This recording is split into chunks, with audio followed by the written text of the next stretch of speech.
nga mo atubang ka o mga balon sa kinabuhi. Doon ay mga balon nga gagmay, o doon ay mga balon nga datko. Doon ay mga hangin nga ato mabati ka hiday, pero doon ay mga hangin nga ato mabati ka puso. Hello? Pero kung ang iyong mata, nakasintro, ang iyong pagtuo, nakasintro kay Kristo, bisang mo sa balon ng hangin, magpabilis ka nga makalakaw sa tubig nga iyong posible.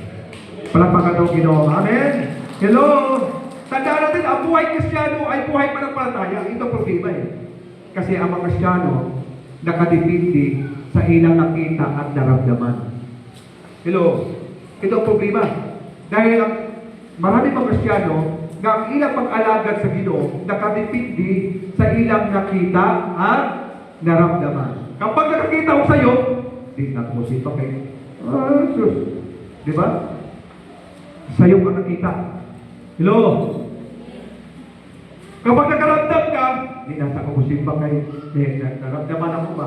Naiubos yun ako si pastor? Naiubos yun ako si pastor? Di ko simba? Ang imong damdamin at naramdaman ang imong nakita. Dapat ang makita niyo ang iyong panampalataya.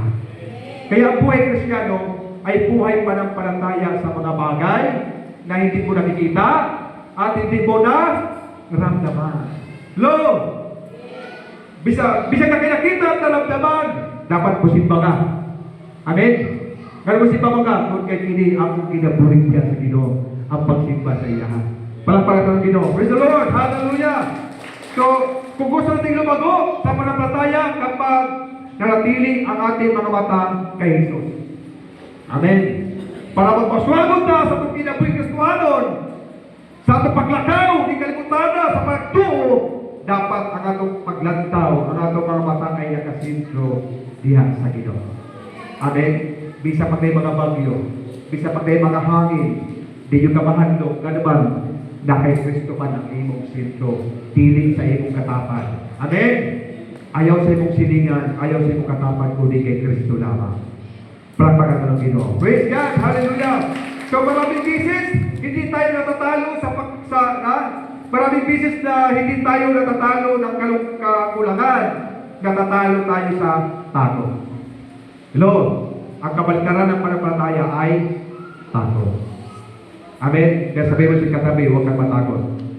Amen? Sabi mo sa katabi, huwag kang matakot. Amen?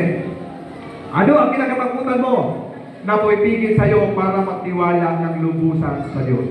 Ano ang kinakatakutan mo na pumipigil sa iyo para magtiwala ng lubos sa Diyos?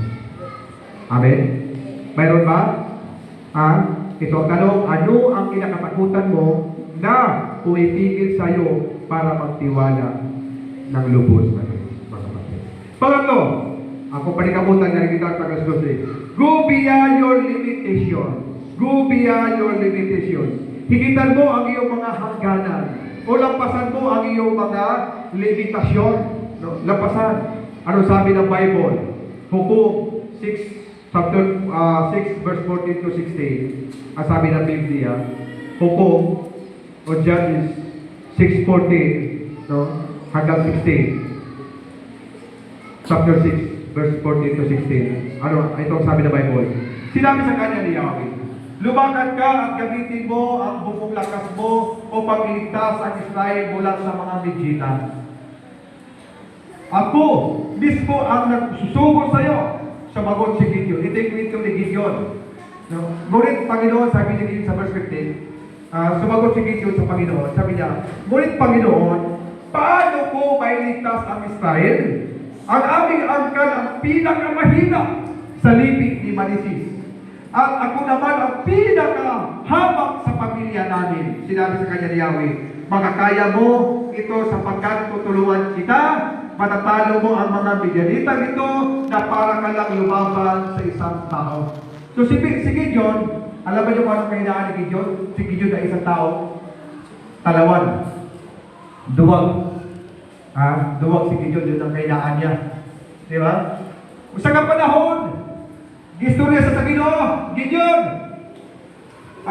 lumakad ka. Gamitin mo ang buong lakas mo upang iligtas ang bayan Israel mula sa mga Midianita.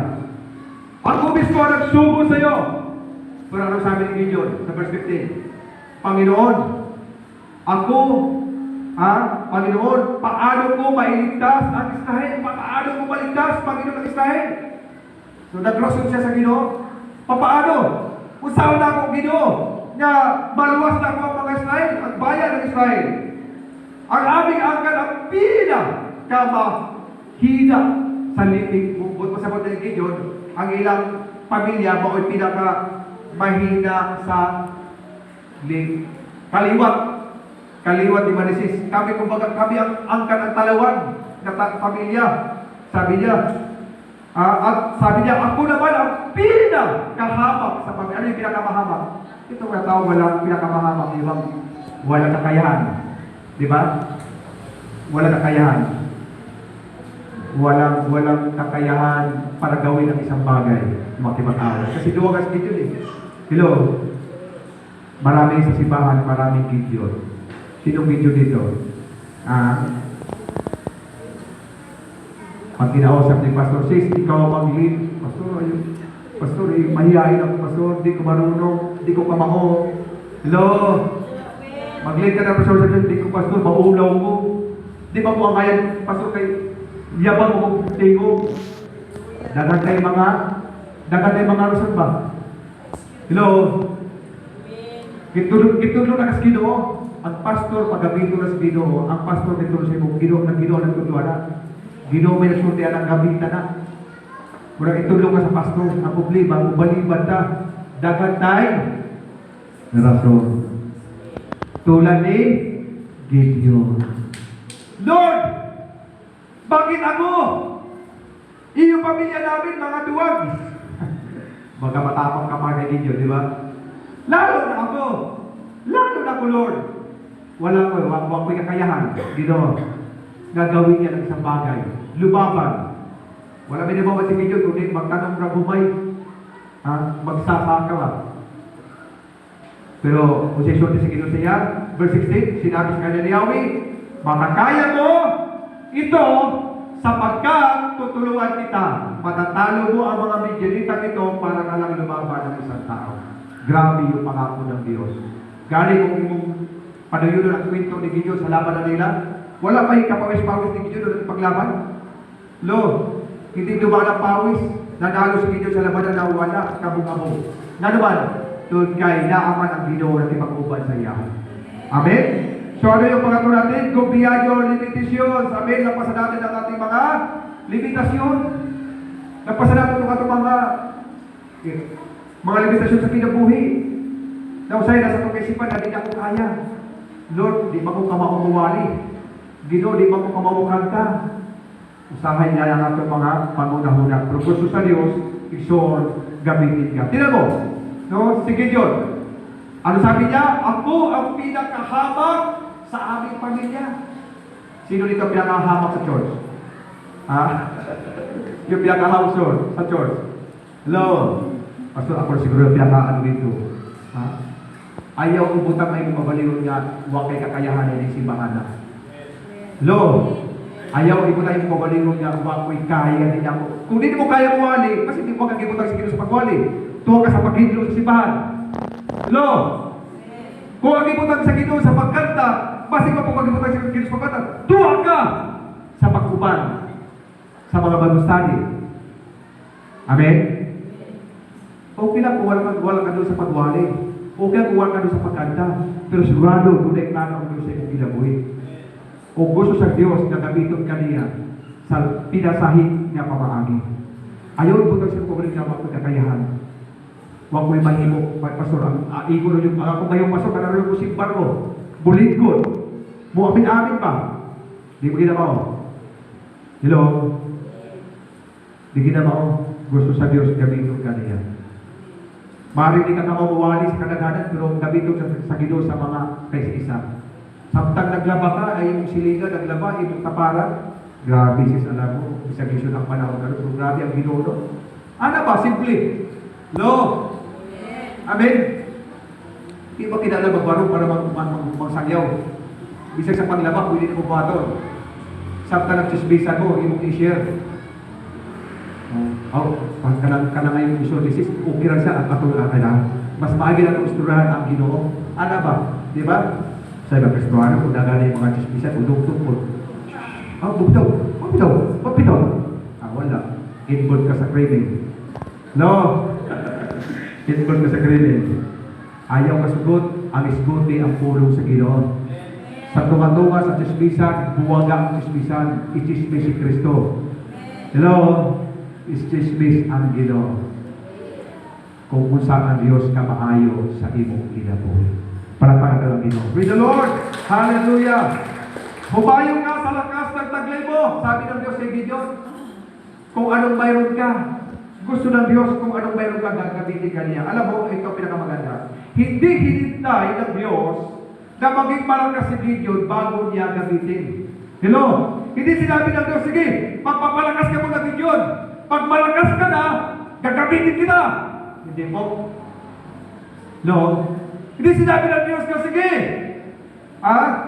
mag-aral ka na Bible school para gamitin ka na. Hindi ka may school, Bible school, kung hindi ka gamitin sa Ginoo. Amen? No. Kaya mabinyo lang sa pulo sa Ginoo, kay Pastor, sapat na para i-share mo sa imong silingan. Amen? Pwede mo i-share, ibahagi. Wow, grabe ito siya. Alam ko, kahapon, ako simba, si Pastor ay ang wali, ang gumba sa Diyos. Grabe na yung gumba sa Diyos sa Panginoon. Bisag kita makasalanan, siya namatay para sa iyo. Wala, nag-umpisa ka nagbahagi, nag-share. Lo, amen? Nag-umpisa lang ka. Ako, doon ako itaw ni Shiran, dili mo itong Ginoo. Pila na Biblia ang isunog. Ayaw, simpleng kwento lang. Simpleng sharing lang. Di mo kailangan magdala ng Bible para ipakita din mo na nagwali ka. Nag-share ka. Hindi mo kailangan. Ang kailangan mo lang isulti si Kristo kung sa kamaayo si Kristo sa iyong kinabuhi. Amen? Para ang Ginoo. Praise the Lord. Hallelujah. So, hindi ng Diyos na maging malakas. Si Gideon bago niya gamitin. Ginamit siya ng Diyos kahit mahina pa siya. Amen? Ginamit siya ng Diyos kahit mahina. Hindi tatawag ang Diyos ng mga politikan. Tandaan natin. Hindi tatawag ang Diyos sa mga taong perfecto. Hello? Hindi siya sabi ng Diyos na gagamitin ka kapag naging perfecto na ang kinabuhi. Hindi po. Wala sa Biblia na masulat na sana kagamitin sa Ginoo kung maging perfecto na ang iyong kinabuhi. Hello? Wala. Bisag mahina ka pa, kahit kasalanan ka, gamitin ka sa Ginoo. Sa iyong purpose sa iyong kinabuhi. Ang importante, daminaw ka sa plano ng Diyos sa iyong kinabuhi. Amen? Ginagawa karapat-dapat ng Diyos ang kanyang mga tinawag. Tayo, hindi lang si Pastor Duluca, Pastor Solomon, ang tinawag o ginawag. Tayo lahat tinawag ng Diyos. At tayo ginawang karapat-dapat ng ating Diyos. Ang banal sa text sabi, ito problema natin banal sa text sabi, hindi ako magaling. Di ba? Hindi ako magaling kasi Pastor, hindi ko magaling kumanta, hindi ako magaling magsalita, mag-istorya. Hindi ko mamauan ng magwali, muli ako magwali pa. Musay, Lord, Pastor, hindi ako handa, hindi ako ready. Lo, magresulta ba? Saka na Pastor, hindi pa ako handa. Tapos hindi ako sapat. Di ba? Pero ang tanong, sino ba ang sapat? Ikaw o ang Diyos? Ang Diyos. Amen? Tanong ko sa iyo, nagkamali ba ang Diyos pumili sa iyo? Hindi. Hindi po aksidente ang iyong kinabuhi na niya karon. No? Hindi aksidente ang kinabuhi na niya karon. Wa pa kami panganak, nakita na ka sa Ginoo. Lamparan ng Diyos. Hallelujah! Praise the Lord! Hallelujah! Praise God. So, hindi ka man sapat, hindi ka man perfecto, pero ang Diyos na nagtawag kanimo perfecto. Amen? Hallelujah. Praise God. Huwag mong ilimit ang ginagawa ng Diyos dahil sa tingin mo sa sarili. Huwag mong limitahan, ilimit ang ginagawa ng Diyos dahil sa tingin mo sa sarili mo. Go beyond your limitation. Lagpasan mo ang iyong kinabuhi karon. Lagpasan mo sa pamagitan ng pananampalataya sa ating Panginoon. Last, go beyond religion to relationship. Go beyond religion to relationship. Lumagpas sa reliyon o tungo sa ugnayan. No, lampasan mo ang reliyon at pumasok sa tunay na ugnayan. Ito ang sabi ng Apostol Pablo. Ano sabi ng Apostol Pablo? Filipos 3:8. Ano sabi ni Pablo?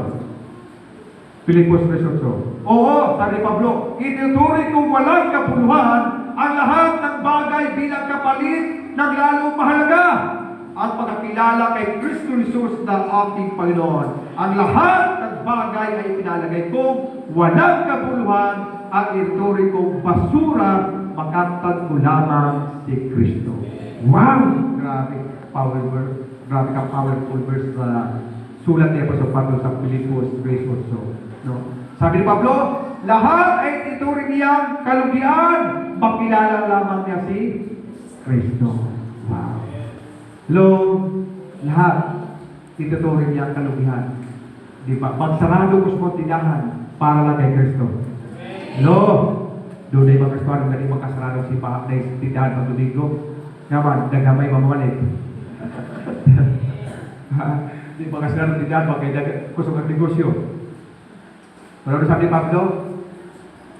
Itinuring kong kalugihan ang lahat. Sa ibabaw sa mundo ito, makilala ko lang ng lubusan ang aking Panginoon. Palakpakan natin Diyos. Woo! Wait down! Hallelujah! Oo! Sabi ni Pablo, itinuring kong walang kabuluhan ang lahat ng bagay. Lahat ng bagay. Si Pablo ay isang abogado. Matalino. Pero kinalimutan niya kung sino siya. Makilala niya ang Panginoon sa Kristo. Tanong ko sa inyo, kilala ba natin si Kristo sa ating buhay? Amen? Hello? Kung di pa naman ito kinalimutan mo sa Ginoo, but pasabot-wa pa di mo mahiling ang Ginoo ng Kristo sa Ginoo. Tulad ni Pablo. So sabihan ka makilala mo si Kristo, itong yan mo kung Ginoo sa iya, huwag na huwag pang duha. Lo, huwag pang alinlangan, sabi ni Pablo. Oh, sabi niya, makamtan ko lang. Sabi niya, tinuring kong walang kabuluhan ang lahat ng bagay bilang kapalit ng lalong mahalaga. Ano yung lalong mahalaga? No? Ang pagkakilala kay Kristo Jesus. Ito ang gusto ni Pablo na hindi niya makilala ang ating Panginoon. Ang lahat ng bagay, sabi niya, ay pinalagay kong walang kabuluhan at ituturing kong basura. Ituturing kong walang kwinta. Makaptan ko lamang. Hinanabang ako kasi tulad ni Pablo. Lord, na hindi mo pwede ibaylo ang imong relasyon diha sa Ginoo. Amen? Bisa pagka kayo mga transaksyon importante, pag along Domingo, Brad, pasensya ka na. Pwede na magkaroon ng mag-usap sa negosyo, Lunes. Ayaw na lang Domingo, kikinig sa Ginoo, hindi. Lord, so tayo magkastuhanon, sayang. Dito siya ka, Kristohan sa niya, Pastor, hindi ako naman simba, Pastor. So, bakit? Kasi na ako'y kausap, na ako'y na tawag yan, ka-istorya sa negosyo. Sayang kasi. Tumaw ba? Kami, sayang at ang pulong sa Ginoo, gawan mo mong patalibugin. Kasi pag hinayang ka ba? Lo, pero wala pang hinayang sa atong relasyon niya sa Ginoo. Ano sabi ng Bible? Makuha man imong tibok kalibutan, nasa iwan ang talang bahagi ng kalibutan, pero mapakis ang imong kanan, walay silbi ang tanan. Amen? Walay silbi ang tanan. Tulad ni Pablo, sabi niya, no? Pakamtan ko lang si Kristo higit pa sa kanyang di kalibutan. So, sabi ni Pablo, lahat itinuring niyang walang itinuring niyang kalugihan, makilala lamang niya si Kristo. Hindi lang attendance dapat. Hindi lang ministry, hindi lang title, mga kapatid. Kundi gusto natin na magkaroon tayo ng dayan, relasyon sa Ginoo. Huwag ka pumayag na sapat na yung every Sunday, nandito ka, sa tuwiling ko, nagsimba ka. Huwag ka pumayag. Kasi ang gusto ng Diyos na sa bawat adlaw. Amen? Hindi lang Sunday, hindi lang linggo, hindi mo siyang guide mo pasalamatan ko rin sa bawat adlaw. Tanda natin, Christianity is not about activity. Amen? Christianity is not about activity. It is about intimacy with Christ. Lord, with Christ. Sa bawat adlaw, dapat na natong mga pangandoy sa itong kinabuhi. Ang Kristyanismo ay hindi nasusukat sa ating mga gawain, kundi sa lalim ng ating pakikipagugnayan kay Kristo. Amen? Kaya makita mo mga Kristiyanon, bisag kay mga ulan, kung sa man kakulingan sa kinabuhi, musib bagila. Ano ba, di ko kaya iba ito? Amen? Ako, bibigyan mo sa mga katiguangan sa libahan sa una sa iyo. Tato, Yaan Bila, Yasisya, kilala sa Grasas Pilo, buhay pa. Ang katabihan ng adlaw dito, bigyan sila ng adlaw. Grabe niya kalipay. Kung kanta, pag-apot na pabortong kanta sa mga katiguangan. Oo. Nikonay, ikaw na yun ibili dahil. Si Yasisya, tuwa na, nauna na sa langit. Si Armila, tuwa na. Kabuy, kadugay mo pa sa Ginoo. Away sa kanila plano Ginoo. Ngayong karong tuiga, July is 95 siya, karong July, no? Gracias sa Ginoo lang makapalik ko.